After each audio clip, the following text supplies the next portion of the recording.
But let me tell you something. If I leave here tomorrow and I go back to Colorado, your life is not necessarily going to change much unless you persuade your heart. I cannot persuade your heart. Your pastors cannot persuade your heart. You're going to have to do it. You're going to have to go and say, I'm going to go listen to these messages again. I'm going to write down these scriptures.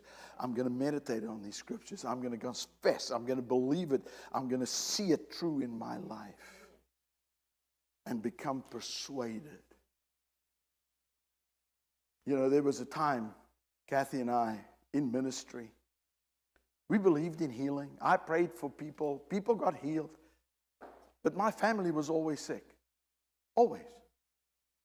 My second youngest daughter, or my second eldest daughter, she had tonsillitis every 3 months and got very sick.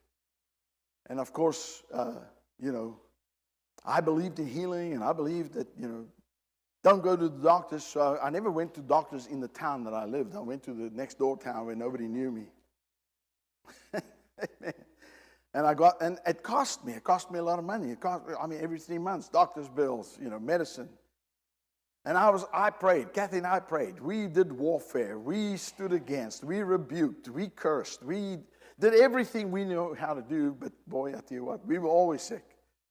If it wasn't her, somebody in the family was sick. And I can remember, and it's during that time that I started getting a revelation of God's love. And one day I was invited to go to speak at a conference. And I had a 5-hour road trip. And I got in those days a bunch of tapes to listen to. I had my bottle. I used to drink Coca-Cola in those days. I had a big bottle of Coca-Cola in the car. I had a snack bar in the car.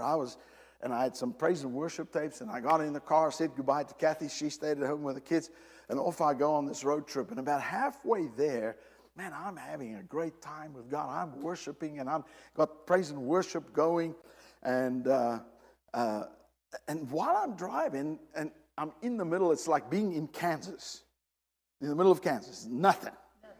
There's no cars, And I'm driving down, it's called the Free State in South Africa. All there is cornfields. And I'm driving, and all of a sudden, I realized that 2 years had passed, and none of us had been sick in 2 years. I didn't notice it before, but I'm driving, and I realized, it hit me. It's like, what? And so much that I stopped the car in the middle of the road. Stop. And I said, and I opened, in South Africa, you drive on the right-hand side of the car. The steering wheel's on the right-hand side. So I opened the window, and I shout out, I said, God, we have not been sick in 2 years. And this came out of my mouth. I couldn't believe it.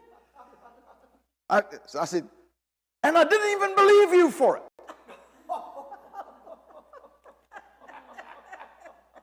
There it is. And the Lord said to me, yes.